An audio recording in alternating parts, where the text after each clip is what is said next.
जय जय श्री राधे। कार्तिक का ये पावन महीना आ चुका है। यहाँ दान करने की, यहाँ दीपदान, स्नान, जागरण, भगवत सेवा, तुलसी सेवा खूब खूब महात्म्य बताया जाता है। इसका मूल क्या है बंधु, सबको जानेंगे हम। कार्तिक में क्या करें, किससे क्या लाभ मिलेगा, सारी जानकारी श्रीमद् पद्म पुराण से एवं श्री स्कंद पुराण से हम लोग आपके सामने लेके आए हैं। सर्वप्रथम ये कार्तिक का महीना है क्या, ये कार्तिक क्या है, तो कहा कृष्ण प्रियो ही कार्तिका, कार्तिका कृष्ण वल्लभा। ये कृष्ण का, श्री कृष्ण का प्रिय महीना है। यद्यपि वहां गीता में कहते हैं कि मैं तो मार्गशीर्ष का महीना हूं, परंतु ये नहीं कहा मेरा प्रिय महीना है। सबसे प्रिय श्री भगवान को कार्तिक का महीना है। क्यों? क्योंकि कार्तिका कृष्ण वल्लभा। ये कार्तिक जो है ये साक्षात श्री राधा रानी का महीना है, क्योंकि किशोरी जी का एक नाम कार्तिका भी है। तो यहाँ बहुत सारे नियम बताए जाते हैं। प्रारंभ में जो लोग जल्दी सुनना चाहते हैं उनके लिए 5 नियम मूलतः हम बता देते हैं। एक काम तो है हरि जागरणम, भगवान की सेवा करें, भगवान के लिए जागें, भगवान के लिए समय निकालें। प्रातः स्नानम, सुबह सुबह ब्रह्म मुहूर्त में स्नान करें, ये दूसरी सेवा।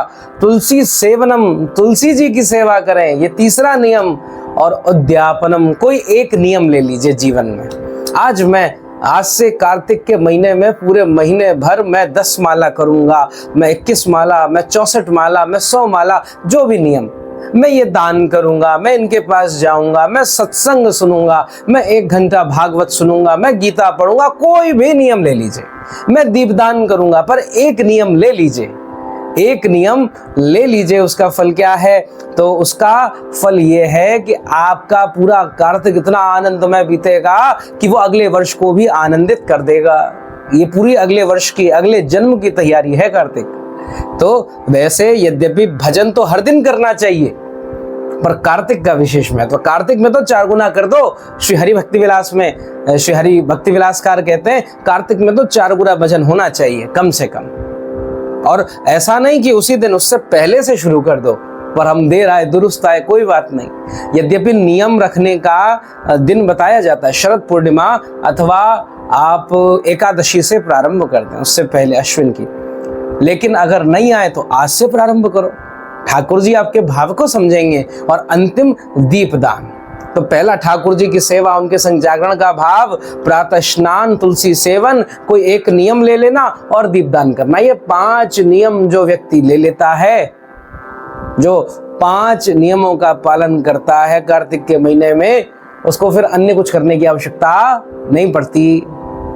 तो ये तो सामान्य सी बात हो गई, पर इन नियमों में भी कई विधियां हैं, कई विधि निषेध हैं। क्या महात्म्य है, इसके मूल में हम लोग जाएंगे। तो वो क्या है? सबसे पहले आपको इस संकीर्तन का स्मरण करना। या तो दामोदर अष्टक आप नेट पे ढूंढेंगे, मिल जाएगा, यहाँ पे हम फोटो भी लगा देंगे, तो उससे भी आप स्क्रीनशॉट ले लीजिएगा। और साथ में ये जो कीर्तन है श्री पद्म पुराण में, शायद स्कंद पुराण में वर्णन है, इस कीर्तन को कार्तिक भर करने से भगवान बड़े प्रसन्न होते हैं। क्या करना है? भगवान के सामने जाओ, गोविंद गोविंद हरे मुरारे, गोविंद गोविंद मुकुंद कृष्ण, गोविंद गोविंद रथांग पाणे, गोविंद दामोदर माधवेति, गोविंद गोविंद हरे मुरारे, गोविंद गोविंद मुकुंद कृष्णा। इसको गाना है बस। अभी आपने साथ में गा लिया हो तो ये कीर्तन हो गया, और ये प्रतिदिन करना है। ये आप पहली चीज लिख लीजिए। अब किसका अध्ययन करेंगे कार्तिक में? तो हम लोग आपके लिए लाइव YouTube और Facebook दोनों माध्यमों पर गीता का स्वाध्याय सत्र रखेंगे। और गीता का स्वाध्याय सत्र क्यों रखेंगे? हम बड़े चतुर लोग हैं महाराज, ऐसे कोई काम थोड़ी ना करते हैं। तो हम लोग, चतुराई क्या है? चतुराई ये है कि यहाँ पद्म पुराण, स्कंद पुराण कहती है, कार्तिके मासे विप्रेंद्र यस्तु गीताम पठेन्नरा तस्य पुण्य फलम भक्तुर मम शक्तिर न विद्यते। कार्तिक के महीने में जो व्यक्ति जो द्विज गीता का पाठ कर ले उसके पुण्यों के फलों की कहने की सामर्थ्य मुझ में नहीं है। गीता पाठम तु या कुर्यात गीत कार्तिके विष्णु वल्लभे तस्य पुण्य फलम वक्तुम नालम वर्षयिष्यतिरपि श्रीमद् भागवतस्यापि श्रवणम या समाचरेत। भागवत जी गीता जी का कोई भागवत जी को सुनने का महत्व है, श्रीमद् भागवत सुनना और श्री गीता जी पढ़ना साथ में, उसका महात्म्य बताया गया। वर्षों वर्षों तक कहा नहीं जा सकता। गीता यास्तु समम शास्त्रम न भूतम न भविष्यति सर्व पाप हरा नित्यम गीतैका मोक्षदायिनी।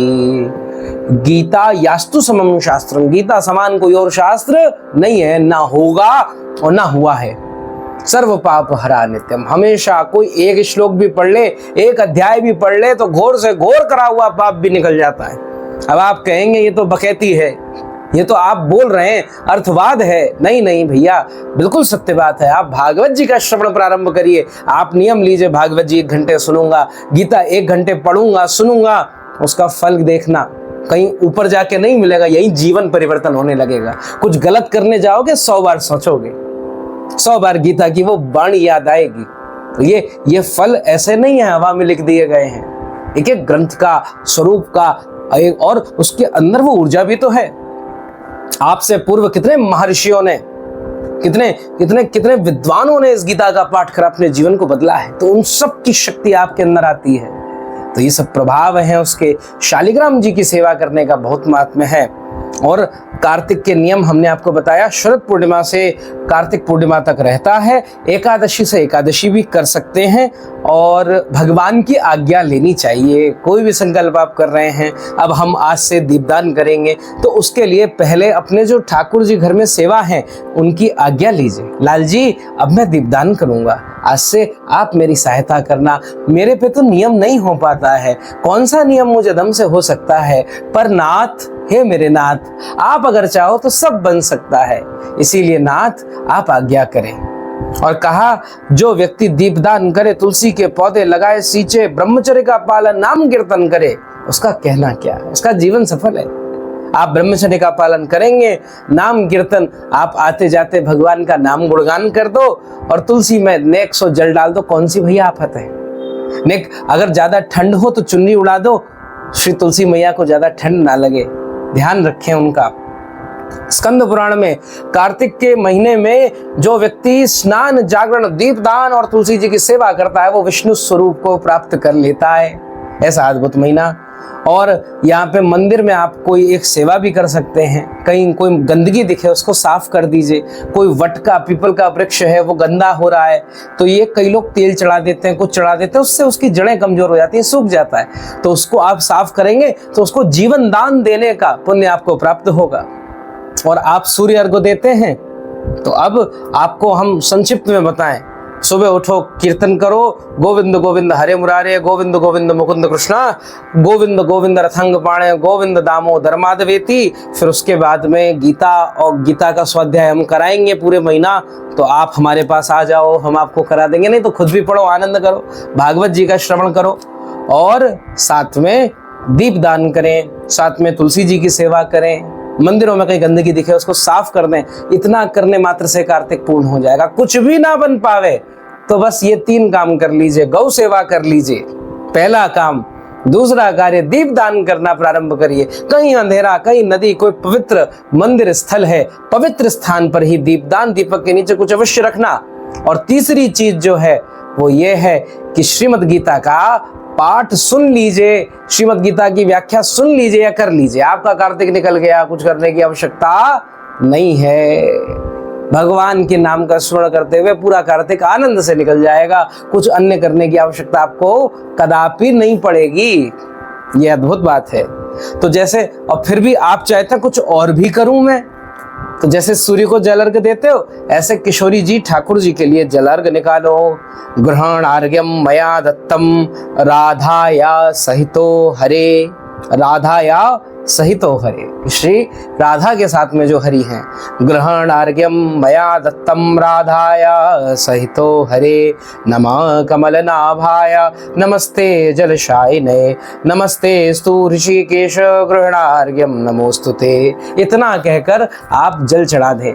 तो जैसे आप और जल का ध्यान रखें, पैरों में नहीं लगना चाहिए। कभी सूर्य अर्घ दें, किसी भी देवता को अर्घ दें, वो जल पैरों में ना आए, किसी स्वच्छ स्थान में, किसी गमले या किसी पात्र में ही उसको जल को करें, वो पैरों में नहीं, कहीं अनादर ना हो। अब कार्तिक मास में क्या नहीं खाना चाहिए, भोजन पे कंट्रोल होना चाहिए ना।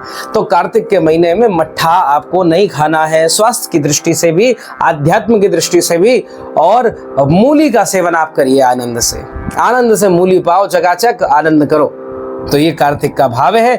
बाकी जो लोग व्रत रखेंगे उनको नियम रहना है, छौरे कर्म ना करें, तेल ना लगावें, बहुत बीज वाले लौकी, गाजर, बैगन, मसूर की दाल, पराया अन्न, कांसे बर्तन में भोजन, कांसे के बर्तन आते हैं उनमें भोजन नहीं करना।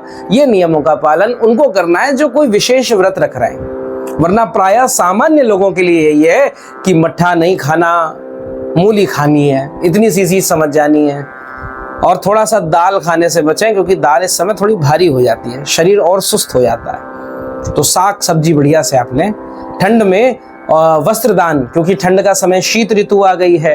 आपके आसपास बहुत ऐसे लोग होंगे बेचारे रोडों पे मजबूरी में लेटे हुए हैं। किसको शौक है भैया रोड पे लेटने का? उनको जाकर कंबल, कुछ वस्त्र दे दो। आप जीवन का आनंद देखेंगे वहां पे। उसको, किसी भूखे को एक बार भोजन करा के देखो, जो प्रसन्नता, जो आनंद वहां मिलता वो कहीं नहीं मिलता।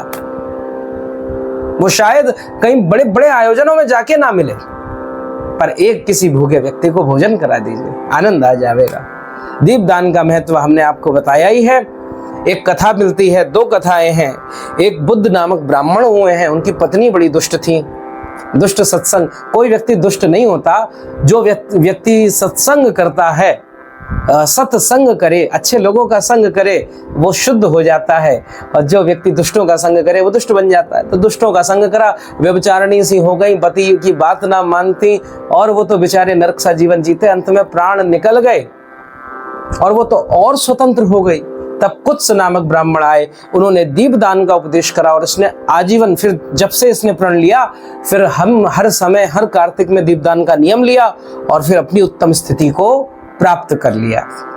सत्यभामा जी की कथा आती है पद्म पुराण में। ये सत्यभामा जी जो श्री कृष्ण भगवान की पटरानी बनी, बोलिए कैसे बनी? दीपदान से। गुणवती नाम की कन्या थी, पिता थे देव शर्मा, पति थे चंद्र शर्मा, उन्हीं के शिष्य थे। दोनों जमाई और ससुर जी जा रहे थे, राक्षस ने खा लिया और फिर उसके बाद में गुणवती तो अकेली हो गई। क्या करें? फिर उसने दीपदान का नियम लिया। जीवन में कभी कोई कमी नहीं पड़ी और अंत में भगवान श्री हरिनारायण के शंख चक्र गदा लिए हुए अद्भुत दर्शन प्राप्त करे। तो ऐसे गुणवती जो कन्या थी उसको सत्यभामा जी का पद प्राप्त हुआ। ये दीपदान का फल है। और आकाश दीप बताया जाता है। कार्तिक में किसी एक दिन निकालिए समय, दिवाली का समय आता है, सब लोग दीपदान कर देते हैं। उस दिन आप आकाश दीप का दान करें। ये राजा करते हैं। सुनंद नामक राजा हुए, मास भर इन्होंने आकाश दीप, उसको आकाश में छोड़ा जाता है, वो दीप ऊपर जाता है तो बड़ा सुंदर लगता है, उसका दान करा और उसके प्रभाव से विष्णु स्वरूप हो गए।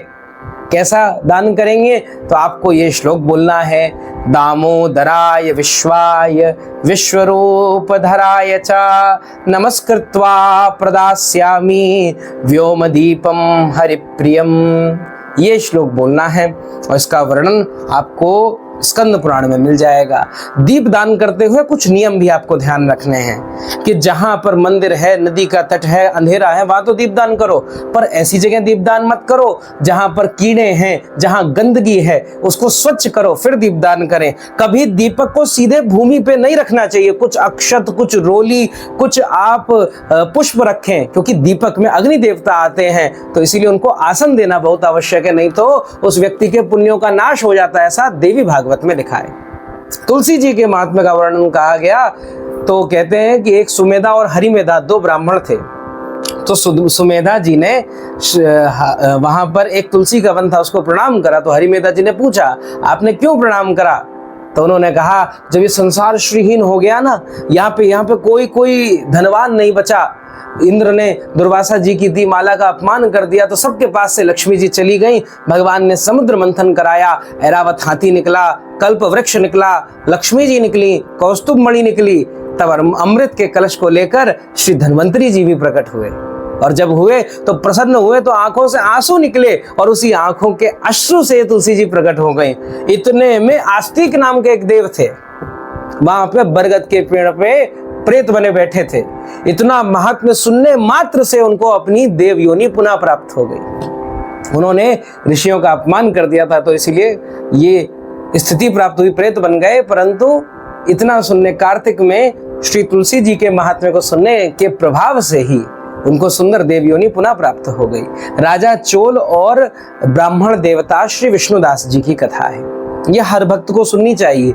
भगवान विष्णु, भगवान श्री कृष्ण आपसे क्या चाहते हैं? आपका पैसा चाहते हैं, रुपया चाहते हैं, 56 भोग चाहते हैं? कछु ना चाहिए भैया। हमारे ठाकुर के पास में सब कछु है। ऐसो कौन सी संपत्ति होगी जो लाला पे ना हो, जो ब्रज बिहारी पे ना हो, वृंदावन बिहारी पे ना हो? ऐसी कोई संपत्ति ना है। देख लो उनके चाकरन ने, देख लो मौज में। द्वारिकाधीश के हमारे गोसाई जी जब सेवा में आया, सोना लदा होता है महाराज। क्यों? क्योंकि मेरा ठाकुर इतना आनंद में है, मैं उसका रिप्रेजेंटेटिव हूँ भाई, मैं उसको दिखाने वाला हूँ, मैं उसकी सेवा करने वाला हूँ, मेरा भी स्वरूप बढ़िया होना चाहिए, इस भाव से। ये नहीं कोई अहंकार के भाव में नहीं। लेकिन भगवान प्रसन्न इन सब से नहीं होते, भगवान तो भाव से ही प्रसन्न होते हैं, ये बात ध्यान रखने वाली है। राजा चोल जो थे भगवान श्री नारायण के भक्त हैं, भगवान श्री नारायण के प्रति बड़ा प्रेम भाव करते हैं, उनके मंदिर बनवाते हैं, उनके लिए बड़ा दिव्य दिव्य कार्य करते हैं। परंतु क्या? परंतु भैया इतना करने के बाद भी अभी भी चीजों का मोह है।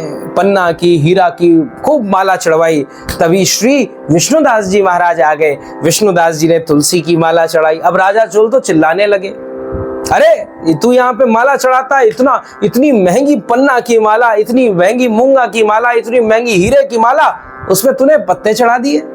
विष्णुदास जी ने समझाया, ये पत्ते सामान्य नहीं है, ये भगवती तुलसी है। परंतु अस्कऊ जन्मा जगमाही प्रभुता पाही जाई मदनाई। ऐसा कौन पैदा हो गया जिसके पास में पद प्रतिष्ठा आ जाए और मद ना आए, अहंकार ना आए? राजा चोल तो अपनी हट में निर्धन, ए दरिद्री, यहाँ मुझको ज्ञान दे रहा है, और अपनी नाक ऊंची करके चला गया। प्रायः जो लोग बड़ी नाक बनाते हैं उनकी नाक कटती अवश्य है।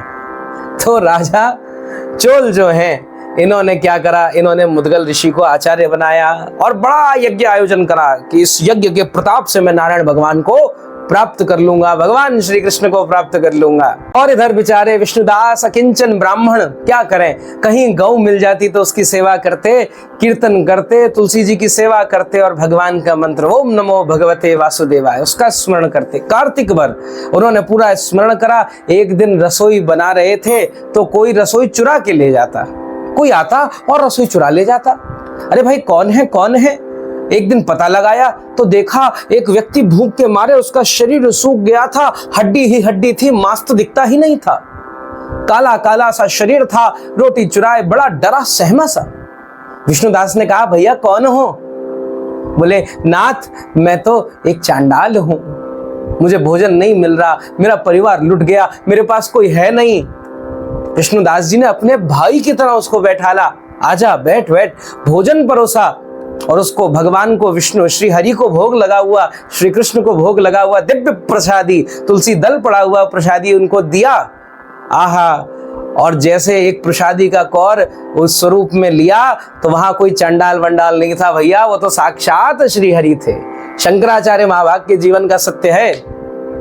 उनके मन में एक बार भाव था, यद्यपि अद्वैतवाद पूर्ण था परंतु फिर भी थोड़ा आचार विचार का भाव तो रहता ही रहता है, पवित्रता अपवित्रता का भाव रहता है। तो भगवान शंकर चांडाल के विष में आ गए। तो कहने का भाव क्या है? भाव यही है, अपने मन में किसी के प्रति हीनता का भाव नहीं, ये मुझसे नीचा है, ये मैं ऊंचा हूं, ये भाव नहीं।